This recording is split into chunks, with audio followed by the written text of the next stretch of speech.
If I begin by filming the first few minutes of the first of that television series, Hughesovka and the New Russia, you will soon be able to see just how Gwynalf managed to transfer his excitement about the city and its founder onto me. First extract.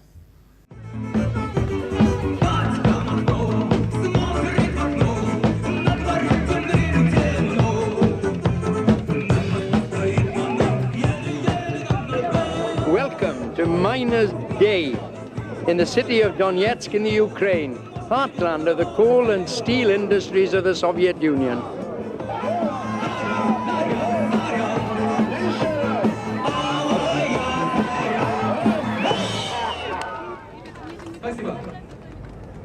Donetsk, a brand new city, half as old as many of its 1 million people. They plant a rose bush every time a child is born, the city of 1 million roses, which UNESCO once voted the most beautiful industrial city in the world. Donetsk, a turbulent city in revolt, heartland of a new workers' movement in a new Russia. A city of militant miners, vanguard in a struggle for perestroika from below. If this city were to choose an heraldic emblem, it would have to be the phoenix. Donetsk sprang from the ashes of a city which called itself Stalino. Stalino in turn sprang from the ashes of a town which for 50 years lived under the name of Hughesovka. Hughesovka, Hughes' town, named after its founder, John Hughes, and his steel company, the New Russia. 3 times has this city been the focus of a struggle to create a new Russia.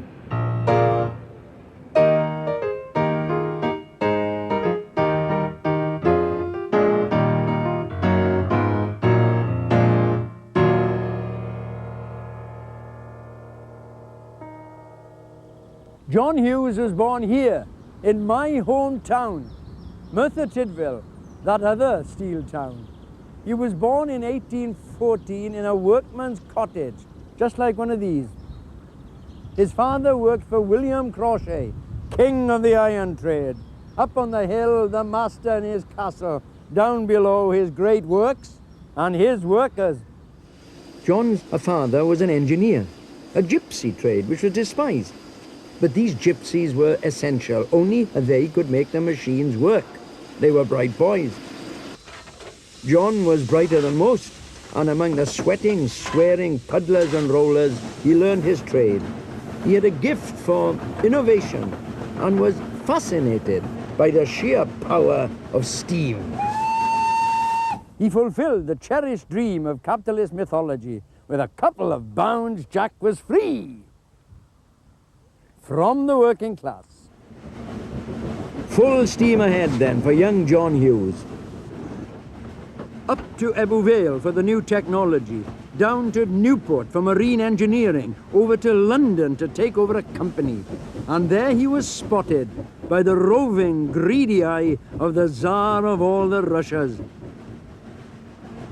The Russians knew all about South Wales. They got most of their rails from there. They wanted to catch up with the West, to build their own industry. They wanted to build a new Russia. They sent for John Hughes. He was now 55 and already well off. No doubt he hoped to make a fortune on the new frontier, but there was something more to it than that.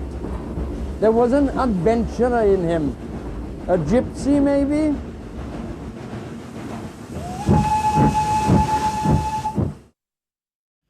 What delighted Gwyn and I when we began researching the subject was that the Glamorgan Record Office not only had archive on John Hughes himself, but also had records on the iron workers and the coal miners who went with him. Letters, journals, memoirs.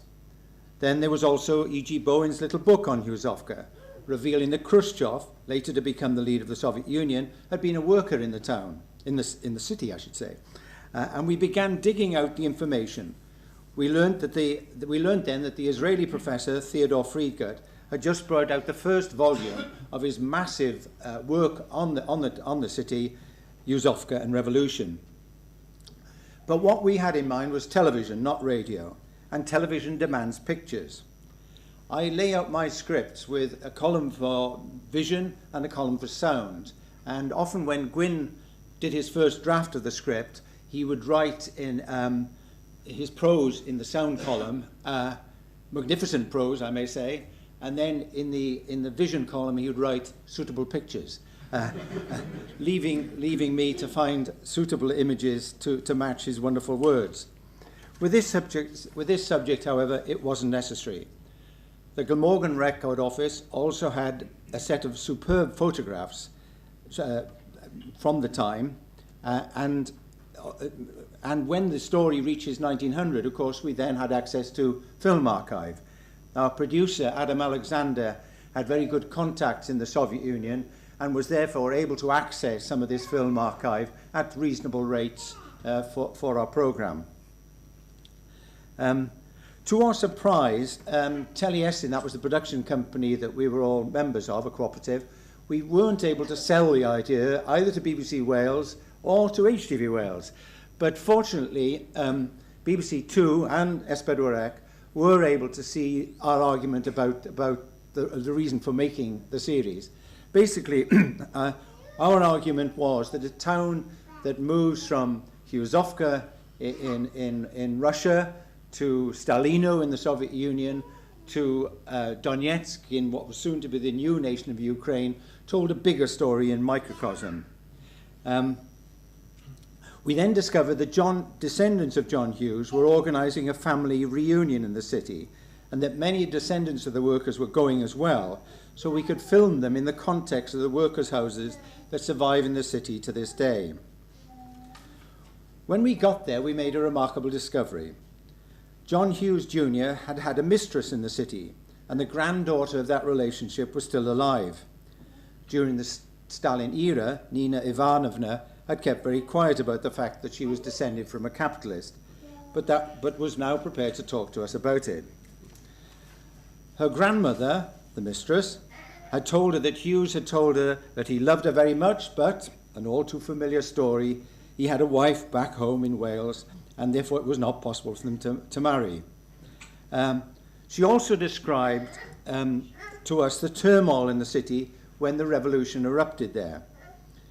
Whatever the political sympathies of the Welsh workers, they were by 1917 perceived as part of the boss class, and Nina Ivanovna described to us going to the station and waving goodbye to the train that took those workers back home to Wales. But documentaries can only relate what is documented, and the descriptions, and that description planted an idea in my mind that years later was to become a radio play. If the boss himself had had a relationship with a Ukrainian woman, surely it was possible that his workers would have had similar relationships. And wouldn't it have been likely that those workers would have had socialist sympathies, but perhaps democratic socialist sympathies, very much at odds with the views of local Bolsheviks, like Nikita Khrushchev? Documentaries, quite rightly, have no place for perhapses and maybes. So this part of the story found expression in Hiraeth in Hughesovka, the love story of Anna Penkov and David Prothero, torn apart by the revolution and by the local Bolshevist boss, Nikita Khrushchev.